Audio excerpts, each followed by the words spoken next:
تمہارے مال کے بارے میں بھی سوال کرے گا، اور تم نے اپنے مال کو کہاں خرچ کیا اس کے تعلق سے بھی سوال کرے گا۔ اللہ کے رسول علیہ الصلوۃ والتسلیم ارشاد فرماتے ہیں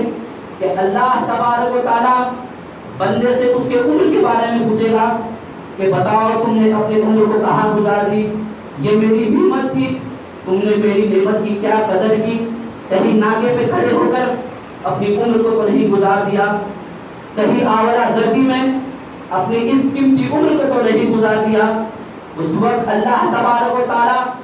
بندے سے اس کے عمر کے بارے میں پوچھے گا کہ یہ میری نعمت تھی، تم نے اس کی کیا قدر کی، میری اس نعمت کو تم نے کہیں آوارہ گردی میں تو نہیں گزار دیا۔ حضرات، اس کے بعد اللہ تبارک و تعالیٰ جوان سے جوانی کے بارے میں سوال کرے گا کہ میں نے تمہیں جوانی عطا کی تھی، تم نے اپنی جوانی کہاں گزاری، کہیں جوانی کے اندر، جوانی کے عالم میں، شباب کے عالم میں کہیں تم نے اپنی جوانی کو عیاشی میں تو نہیں گزار دی، کہیں تم نے اپنی جوانی کو اسکولوں اور کالج کے باہر تو نہیں گزار دی۔ عزیزان ملت اسلامیہ، اللہ تبارک و تعالیٰ کی نعمت ہے، اور اللہ تبارک و تعالیٰ جوانی کے بارے میں پوچھے گا کہ بتاؤ تم نے اپنی جوانی کو کہاں گزار دی، جب تمہاری جوانی کی ضرورت تھی تمہارے بڑے ماں باپ کو، جب تمہاری جوانی کی ضرورت تھی دین اسلام کو، جب تمہاری جوانی کی ضرورت تھی محمد عربی کو، تم نے اپنی جوانی کو کہاں گزار دی۔ عزیزان ملت اسلامیہ، ہم اور آپ اپنی تیاری کر لیں۔ اگر مجھ سے اپنی جوانی کے بارے میں پوچھا گیا، اگر آپ کے بعد جوانی کے لمحات ہیں اور آپ کے بعد آپ سے جوانی کے بارے میں پوچھا گیا، تو آپ سوچ رہے ہمیں کیا جواب دینا ہے۔ بندہ اگر جوانی میں اپنے ماں باپ کی خدمت کرتے ہوئے اپنی جوانی کو گزار دی، اگر بندے نے جوانی میں رات بھر اللہ کی عبادت میں اپنی جوانی کو گزار دی، جوانی میں اپنے ماں باپ کی خدمت کرتے ہوئے اپنے گلی اور محلے کی لڑکیوں کی عزت کی حفاظت میں اپنی جوانی کو گزار دی، قرآن کی نوکری اور دین کی خدمت میں اگر جوان نے اپنی جوانی کو گزاری ہوگی، تو اس وقت رب کی بارگاہ میں نظریں تو جھکی ہوئی ہوگی، نظریں تو اٹھے گی نہیں، لیکن رب کی بارگاہ میں عرض کرے گے مالک ہم جوانی میں بھی اپنے ماں باپ کی خدمت کرتے رہے، ہم جوانی میں بھی تیرے دین کے ہدایت حق کے مسافر رہے، ہم جوانی میں بھی تیرے قرآن کی نوکری اور تیری دین کی نوکری کرتے رہے۔ اللہ کے نبی علیہ الصلوۃ والتسلیم ارشاد فرماتے ہیں کہ جو جوان اپنی جوانی کو عبادت میں گزار دیتا ہے، کل قیامت کے دن جب کوئی سایہ نہیں ہوگا تو اللہ تبارک و تعالیٰ جوانوں کو اپنا عرش کا ٹھنڈا سایہ عطا کرے گا۔ حضرات، اس کے بعد مال کے بارے میں پوچھا جائے گا، یہ اللہ تعالیٰ کی نعمت ہے۔ اللہ تبارک و تعالیٰ سوال کرے گا کہ بتاؤ تم نے مال کہاں سے کمایا، کسی کا خون تو نہیں نچوڑا تھا، کسی کی مجبوری اور اس کی غربت کا فائدہ تو نہیں اٹھایا تھا، کسی کا گھر تو نہیں ہڑپا تھا۔ اللہ تعالیٰ پوچھے گا کہ کہیں تم نے کسی کا رشوت تو نہیں لیا تھا، تم نے مال کیسے کمایا، اس کے راستے کیا تھے، اس کے ذرائع کیا تھے۔ عزیزان ملت اسلامیہ، بندہ اگر دنیا میں رہ کر کے دن رات محنت و مزدوری کر کر ان ہاتھوں سے مال کو کمایا ہوگا، اگر اپنے پسینے کو پانی کی طرح بہا کر کے مال کو کمایا ہوگا، دن رات محنت و مزدوری کر کر ٹھنڈی گرمی برداشت، تمام موسم بہار کو برداشت کر کر اگر ایک ایک پیسے کو کمایا، تو اس وقت رب کی بارگاہ میں نظریں تو جھکی ہوئی ہوگی، لیکن عرض کرے گا مالک میں نے ان ہاتھوں سے مزدوری کی تھی، میں نے ان ہاتھوں سے دن رات محنت و مزدوری کر کر اس مال کو کمایا ہے، میں نے اپنے پسینے کو پانی کی طرح بہا کر کے اس مال کو کمایا ہے، دن رات محنت و مزدوری کر کر حلال روزی کے ذریعے سے اس روزی کو کمایا ہے۔ تو اللہ کے نبی علیہ الصلوۃ والتسلیم ارشاد فرماتے ہیں کہ جو بندہ دن رات محنت و مزدوری کر کر اپنے مال کو کماتا ہے، تو اللہ تبارک و تعالیٰ قیامت کے دن اسے اپنا محبوب بندہ بنا لے گا۔ اور مصطفیٰ کریم فرماتے ہیں کہ جو بندہ صبح کو گھر سے نکلتا ہے اور شام کے وقت آتا ہے، اور روزی مزدوری دن رات دن بھر مزدوری کرتا ہے اور اس حالت میں اپنے گھر پہ آتا ہے کہ اس کے جسم سے پسینے کی بوندیں ٹپک رہی ہے، وہ اس کو پورا جسم اس کا پسینہ پسینہ ہے، تو مصطفیٰ کریم فرماتے ہیں کہ جس طریقے سے پانی مٹی کو دھو دیتا ہے، اسی طرح اس کے پسینے جو ہے اس کے گناہوں کو دھو دے گا۔ اللہ کے نبی علیہ الصلوۃ والتسلیم ارشاد فرماتے ہیں کہ جو نماز فجر کے بعد رزق کے حلال کے لیے نکلتا ہے، روزی تلاش کرنے کے لیے نکلتا ہے، کاروبار کی منڈی میں جاتا ہے، تجارت کے منڈی کے لیے نکلتا ہے، تو اللہ کے رسول فرماتے ہیں کہ وہ کامیابی کا جھنڈا اپنے ساتھ لے کر کے جاتا ہے۔ اس کے بعد تیسرے نمبر پر اللہ تبارک و تعالیٰ سوال کرے گا کہ تم نے اپنے مال کو کہاں خرچ کر دیا۔ صرف مال کمانا نہیں ہے حضرات، اس مال کے تعلق سے اللہ تعالیٰ سوال کرے گا تم نے مال کہاں سے کمایا اور اسے خرچ کہاں کیا۔ عزیزان ملت اسلامیہ، آج بڑی آسانی سے کہہ دیتے ہیں جناب میں 10 لاکھ منی خرچ کر رہا ہوں، میں نے اپنی بیٹی کی شادی میں کروڑ روپے خرچ کر دیے، میں نے اپنی بیٹی کی شادی حج ہاؤس میں کرایا، میں دن بھر اتنے مال کو خرچ کر دیتا ہوں، میرا روز تو دبئی آنا جانا ہے۔ لیکن اللہ تبارک و تعالیٰ فرماتا ہے